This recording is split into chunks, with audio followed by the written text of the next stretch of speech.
You ask Tiger to solve. This deals with linear equations with one unknown. The final result is x equals -30. Let's solve it step by step. Group all constants on the right side of the equation. Subtract 60 from both sides.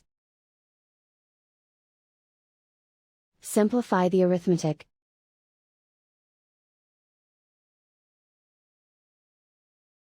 Isolate the x. Divide both sides by 2. Simplify the fraction. Find the greatest common factor of the numerator and denominator. Factor out and cancel the greatest common factor. And so the final result is x equals -30.